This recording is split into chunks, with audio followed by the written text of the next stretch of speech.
ತಿಮರೋಡಿಯನ್ನು arrest ಮಾಡಿದಂಥ ವಿಚಾರದಲ್ಲಿ ಮೊದಲು ಈ ತಿಮರೋಡಿ ಯಾರು? ತಿಮರೋಡಿಯವರು ಸಂಘ ಪರಿವಾರಕ್ಕೆ ಸೇರಿದಂತಹ ಒಂದು ಪ್ರಮುಖ ಹಿಂದುತ್ವವಾದಿ ಮುಖಂಡ. ಆದರೆ ಇತ್ತೀಚೆಗೆ ಸೌಜನ್ಯ ಪರವಾದಂಥ ಹೋರಾಟಗಳು, ಧರ್ಮಸ್ಥಳದಲ್ಲಿ ನಡೀತಿರ್ತಕ್ಕಂತಹ ಏನು ಶವ ಹೂತಂತಹ ಪ್ರಕರಣ, ಈ ಎಲ್ಲ ವಿಚಾರಗಳಿಂದಲೂ ಕೂಡ ಇವತ್ತು BJP ಮತ್ತು ಅದರ ನಾಯಕರಿಗೆ ವಿರುದ್ಧವಾಗಿ ಅವರು ಸ್ಟೇಟ್ಮೆಂಟ್ಗಳನ್ನು ಕೊಡ್ತಾ ಇರುವಂತಹದ್ದು ನಮಗೆ ನೋಡಲಿಕ್ಕೆ ಸಾಧ್ಯ ಇದೆ. ಇಲ್ಲಿ ತಿಮರೋಡಿಯ ವಿಚಾರದಲ್ಲಿ ಹೇಳುವುದಾದರೆ, ಈಗ ಸತತವಾಗಿ BJPಯ ನಾಯಕರ ವಿರುದ್ಧ ಅವರು ಹಲವಾರು ಹೇಳಿಕೆಗಳನ್ನು ಕೊಡ್ತಾ ಇರುವಂತಹ ಸಂದರ್ಭದಲ್ಲಿ ಆಗಿರ್ತದೆ. ಅವರ ಮನೆಗೆ ಏನು ಪೊಲೀಸರು ಹೋಗಿ, ಅದು ಕೂಡ ದೊಡ್ಡ ಒಂದು ಏನೋ ವೀರಪ್ಪನನ್ನು ಅಥವಾ ಆ ರೀತಿಯಾದಂತಹ ವ್ಯಕ್ತಿಗಳನ್ನು ಹಿಡಿಯುವಂಥ ರೀತಿಯಲ್ಲಿ ಅಲ್ಲಿ ಹೋಗಿ ಬಂಧನ ಮಾಡಿಕೊಂಡು ಬಂದಂಥದ್ದು. ಅದು ಕೂಡ ಒಂದು ಸಾಮಾನ್ಯ ಪ್ರಕರಣ. ಯಾವುದು? BJPಯ ರಾಷ್ಟ್ರೀಯ ಸಂಘಟನಾ ಕಾರ್ಯದರ್ಶಿಯಾದಂಥ BL ಸಂತೋಷ್ರವರ ಬಗ್ಗೆ ಅವಹೇಳನ ಮಾಡಿದ್ದಾರೆ ಅಂತ ಹೇಳುವಂತಹ ಒಂದು ಪ್ರಕರಣವನ್ನು ದಾಖಲಿಸಿಕೊಂಡು ಬ್ರಹ್ಮಾವರ ಪೊಲೀಸರು ಇಲ್ಲಿಗೆ ಬಂದು, ಬೆಳ್ತಂಗಡಿಗೆ ಬಂದು ಅವರ ಮನೆಗೆ ಬಂಧನ ಮಾಡಿಕೊಂಡು ಹೋಗಿದ್ದಾರೆ. ಇದಕ್ಕಿಂತ ಹಿಂದೆಯೂ ಕೂಡ ಕರ್ನಾಟಕದಲ್ಲಿ ಇದೆಷ್ಟೋ ಇಂಥ ಘಟನೆಗಳಾಗಿದೆ. BJP ಅದೇ ರೀತಿ ಸಂಘ ಪರಿವಾರದ ಅದೆಷ್ಟೋ ನಾಯಕರು ದ್ವೇಷ ಭಾಷಣ ಮಾಡಿದ್ದಾರೆ. ಎಷ್ಟೋ ಸಂದರ್ಭದಲ್ಲಿ ದ್ವೇಷ ಭಾಷಣ ಮಾಡುವಾಗ ಎಷ್ಟೋ ಪ್ರಕರಣಗಳು ದಾಖಲಾಗಿದೆ.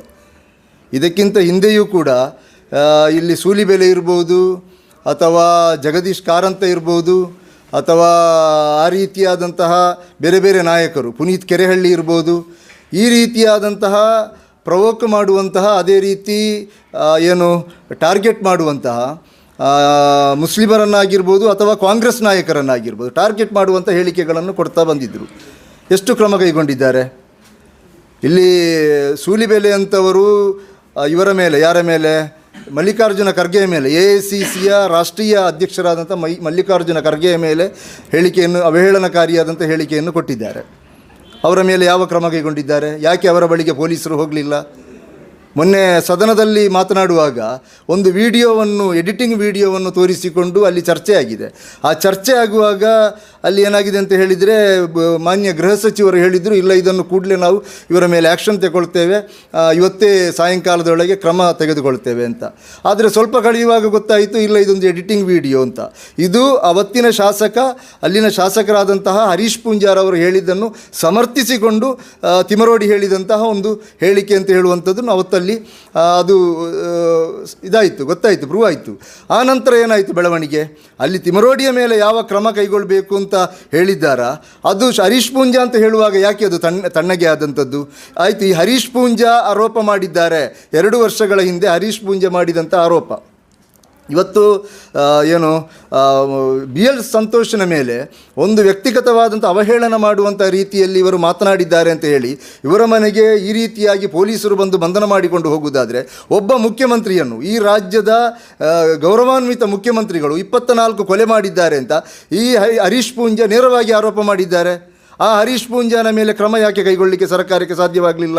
ಈ ಪ್ರಶ್ನೆ ಕೇಳುವಾಗ ಅವತ್ತು ನಾವು ಅವರ ಮೇಲೆ FIR ದಾಖಲಿಸಿದ್ದೇವೆ 2023ರಲ್ಲಿ. ಆದರೆ ಅವರು ಬೇಲ್ ತಗೊಂಡಿದ್ದಾರೆ ಅಂತ ಹೇಳ್ತಾ ಇದ್ದಾರೆ. ಯಾಕೆ ಅವರಿಗೆ ಬೇಲ್ ತಗೊಳ್ಳಿಕ್ಕೆ ಅವಕಾಶ ಮಾಡಿಕೊಟ್ಟದ್ದು? ಒಂದು ಸಾಮಾನ್ಯ ಪ್ರಕರಣದಲ್ಲಿ ನೋಟಿಸ್ ಕೊಟ್ಟು ವಿಚಾರಣೆಗೆ ಕರೆದು ವಿಚಾರಣೆ ಮಾಡಿ ಕಳಿಸಬೇಕಾದಂಥ ಒಂದು ಪ್ರಕರಣದಲ್ಲಿ ಬಂಧನ ಮಾಡಲಿಕ್ಕೆ ಸಾಧ್ಯವಾಗುವುದು ಅಂತಾದರೆ, 24 ಕೊಲೆ ಅಂತ ಹೇಳಿದರೆ ಅದು ಈ ದೇಶದಲ್ಲಿ ಅತಿ ಗಂಭೀರವಾದಂಥ ಪ್ರಕರಣ. ಅದು IPC ಇರ್ಬೋದು ಅಥವಾ BNS ಪ್ರಕರಣದಲ್ಲಿ ಅತಿ ಗಂಭೀರವಾದಂಥ ಮರಣದಂಡನೆಗೆ ಅರ್ಹವಾದಂಥ ಒಂದು ಪ್ರಕರಣ. 24 ಮಂದಿಯನ್ನು ಒಬ್ಬ ಕೊಲೆ ಮಾಡಿದ್ದಾನೆ ಅಂತ ಆರೋಪ ಮಾಡುವಂಥದ್ದು. ಆ ಕೊಲೆ ಮಾಡಿದ ವ್ಯಕ್ತಿ ಹೌದು ಅಂತಾದರೆ ಅದು ಅಷ್ಟು ದೊಡ್ಡ ಆರೋಪ. ಆದರೆ ಅಂಥ ಆರೋಪಗಳನ್ನು ಮಾಡಿದವನ ಮೇಲೆ ಯಾಕೆ ಬಂಧನ ಮಾಡಲಿಕ್ಕೆ ಈ ಸರ್ಕಾರಕ್ಕೆ ಸಾಧ್ಯವಾಗ್ತಾ ಇಲ್ಲ? ಇವತ್ತು BL ಸಂತೋಷನ ಮೇಲೆ ಯಾಕೆ ಅಷ್ಟೊಂದು ಪ್ರೀತಿ? ಇವತ್ತು DK ಶಿವಕುಮಾರ್ ಸದನದಲ್ಲಿ ಹೇಳ್ತಾ ಇದ್ದಾರೆ, ನಮ್ಮ BL ಸಂತೋಷನ ಮೇಲೆ ಆರೋಪ ಮಾಡಿದ ಕಾರಣ ಈ ಪ್ರಕರಣ ಕೈಗೊಂಡಿದ್ದಾರೆ ಅಂತ. ಏನು BL ಸಂತೋಷನ ಮೇಲೆ ಇವರಿಗೆ ಇಷ್ಟೊಂದು ಮಮತೆ ಯಾಕೆ? ಯಾಕೆ ಇದು ರಾಹುಲ್ ಗಾಂಧಿಯ ಮೇಲೆ ಮಾಡ್ತಾ ಇಲ್ಲ? ಯಾಕೆ ಇದು ಇವರ ಮೇಲೆ ಆಗ್ತಾ ಇಲ್ಲ? ಸಿದ್ದರಾಮಯ್ಯನವರ ಮೇಲೆ ಆರೋಪ ಮಾಡುವಾಗ ಯಾಕೆ ಆಗ್ತಾ ಇಲ್ಲ? ಯಾಕೆ ಮಲ್ಲಿಕಾರ್ಜುನ ಖರ್ಗೆಯವರ ಮೇಲೆ ಸೂಲಿಬೆಲೆ ಆರೋಪ ಮಾಡುವಾಗ ಯಾಕೆ ಅವರನ್ನು ಬಂಧನ ಮಾಡಲಿಲ್ಲ? ಯಾಕೆ ಮಲ್ಲಿಕಾರ್ಜುನ ಖರ್ಗೆಯವರು ದಲಿತರು, ಇವರು ಬ್ರಾಹ್ಮಣರು ಅಂತ ಹೇಳಿ ಈ ಕಾಂಗ್ರೆಸ್ ಸರ್ಕಾರ ಬ್ರಾಹ್ಮಣರ ಪರವಾಗಿ ಅಥವಾ ಮೇಲ್ಜಾತಿಯವರ ಪರವಾಗಿ ಈ ರೀತಿಯಾಗಿ ಕೆಲಸ ಮಾಡ್ತಾ ಇದೆಯಾ? ಇಲ್ಲಿ ತಿಮರೋಡಿಯನ್ನು ಮಾಡಿದ್ದನ್ನಲ್ಲ, ತಿಮರೋಡಿ ಸಂಘ ಪರಿವಾರಕ್ಕೆ ಸೇರಿದಂಥ ಒಬ್ಬ ವ್ಯಕ್ತಿ, ಅದರಲ್ಲಿ ಯಾವ ಸಂಶಯ ಕೂಡ ಇಲ್ಲ. ಇವತ್ತಿಗೂ ಕೂಡ ಆ ಮನುಷ್ಯ ಅದೇ ಹಿಂದುತ್ವವಾದಿ, ಅದೇ ಸಂಘ ಪರಿವಾರದ ಸಿದ್ಧಾಂತವನ್ನು ಒಪ್ಪಿಕೊಂಡೇ ರಾಜಕೀಯ ಮಾಡುವಂಥ ವ್ಯಕ್ತಿ. ಆದರೆ ಇಲ್ಲಿ ಕಾನೂನು ಒಬ್ಬೊಬ್ಬರಿಗೆ ಒಂದೊಂದು ಕಾನೂನು ಇರಬಾರ್ದು.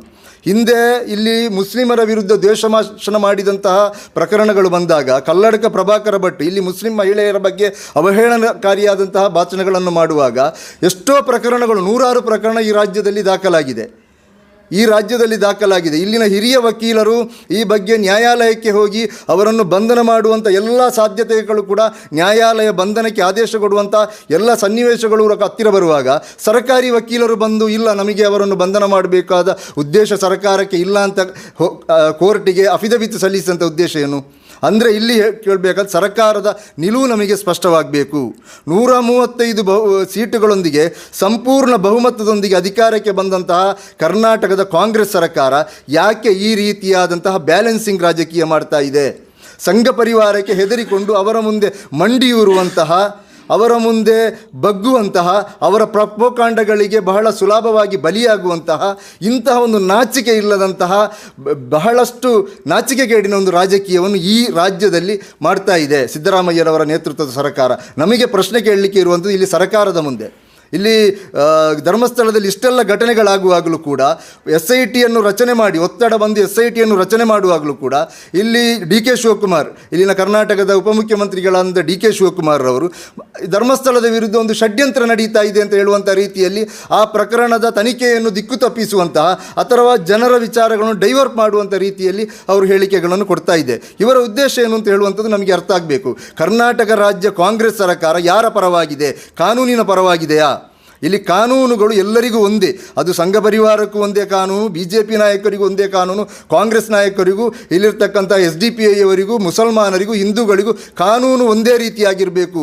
ಸಂಘ ಪರಿವಾರದವರು ತಪ್ಪು ಮಾಡುವಾಗ, ಸಂಘ ಪರಿವಾರದವರು ದ್ವೇಷಭಾಷಣ ಮಾಡುವಾಗ ಅವರ ಮೇಲೆ ಮೃದು ಧೋರಣೆಯನ್ನು ತೋರಿಸುವಂಥದ್ದು, ಅದೇ ಸಂಘ ಪರಿವಾರ BJP ನಾಯಕರ ಮೇಲೆ ಬೇರೆ ಯಾರಾದರೂ ಆರೋಪ ಮಾಡುವಾಗ ಅವರ ಮೇಲೆ ಕಠಿಣವಾದಂಥ ಕಾನೂನುಗಳನ್ನು ಕೈಗೊಳ್ಳುವಂಥ ರೀತಿಯಾದಂಥ ಒಂದು ಪ್ರಕ್ರಿಯೆ ಈ ರಾಜ್ಯದಲ್ಲಿ ನಡೀತಾ ಇದೆ. ಇದು ಬಹಳ ಅಪಾಯಕಾರಿ ಮತ್ತು ಈ ರಾಜ್ಯದ ರಾಜಕೀಯ ವ್ಯವಸ್ಥೆಗೆ ಇಲ್ಲಿ ಕಾಂಗ್ರೆಸ್ಸಿನ ಕಾರ್ಯಕರ್ತರು ಇವತ್ತು ಕೇಳ್ತಾ ಇದ್ದಾರೆ ಈ ವಿಚಾರವನ್ನು. SDPI ಅವರಲ್ಲ, ಇವತ್ತು ಕಾಂಗ್ರೆಸ್ಸಿನ ಕಾರ್ಯಕರ್ತರಿಗೆ ಈ ವಿಚಾರವನ್ನು ಅವರಿಗೆ ಬಹಿರಂಗವಾಗಿ ಹೇಳಲಿಕ್ಕೆ ಆಗ್ತಾ ಇಲ್ಲ. ಅವರೇ ಇವತ್ತು ಪ್ರಶ್ನೆ ಮಾಡ್ತಾ ಇದ್ದಾರೆ ಸಾಮಾಜಿಕ ಜಾಲತಾಣಗಳಲ್ಲಿ, ಯಾಕೆ ಈ ಕಾಂಗ್ರೆಸ್ ಸರ್ಕಾರ ಈ ರೀತಿಯಾದಂತಹ ಒಂದು ಸಂಘ ಪರಿವಾರದ ಮುಂದೆ ಮಂಡಿಯೂರುವಂತಹ ರಾಜಕೀಯವನ್ನು ಮಾಡ್ತಾ ಇರುವುದು ಯಾಕೆ ಅಂತ ಹೇಳುವಂಥ ರೀತಿಯಲ್ಲಿ ಇವತ್ತು ಕಾಂಗ್ರೆಸ್ನವರು ಪ್ರಶ್ನೆ ಮಾಡ್ತಾ ಇದ್ದಾರೆ. ಅದನ್ನೇ ಆಗಿರ್ತದೆ social democratic party of India ಕೂಡ ಕೇಳುವಂಥದ್ದು. ಇಲ್ಲಿ ಯಾರ ಪರವ ಯಾರ ವಿರುದ್ಧವಲ್ಲ, ಕಾನೂನು ಎಲ್ಲರಿಗೂ ಕೂಡ ಒಂದೇ ರೀತಿಯಾಗಿರಬೇಕು. ಕಾನೂನು ಒಂದೇ ರೀತಿಯಾಗಿರಬೇಕು. BJPಯ ರಾಷ್ಟ್ರೀಯ ಕಾರ್ಯದರ್ಶಿಯ ಬಗ್ಗೆ ಅವಹೇಳನ ಮಾಡುವುದಾದರೆ ಆ ಮಾಡುವವರನ್ನು ಕೂಡಲೇ ಪೊಲೀಸರನ್ನು ಕಳಿಸಿ ಬಂಧಿಸಲಿಕ್ಕೆ ಸಾಧ್ಯವಾಗುವುದಾದರೆ ಇಲ್ಲಿನ ಕಾಂಗ್ರೆಸ್ ನಾಯಕರ ಮೇಲೆ, ಇಲ್ಲಿನ ಮುಸ್ಲಿಂ ಸಮುದಾಯದ ಮೇಲೆ ಅಥವಾ ಮುಸಲ್ಮಾನರ ಪ್ರವಾದಿಯವರ ಮೇಲೆ ಆರೋಪ ಮಾಡಿದಂಥ ಸಂದರ್ಭದಲ್ಲಿ ಆ ಅಪರಾಧಿಗಳ ಮೇಲೆ, ಆ ಆರೋಪಿಗಳ ಮೇಲೆ ಈ ರೀತಿಯಾದಂಥ ಕ್ರಮ ಕೈಗೊಳ್ಳಲಿಕ್ಕೆ ಈ ಸರ್ಕಾರ ಯಾಕೆ ಹಿಂದೇಟು ಹಾಕ್ತಾ ಇದೆ ಅಂತ ಹೇಳುವಂಥದ್ದಾಗಿರ್ತದೆ ನಾವು ಕೇಳುವಂಥ ಪ್ರಶ್ನೆ.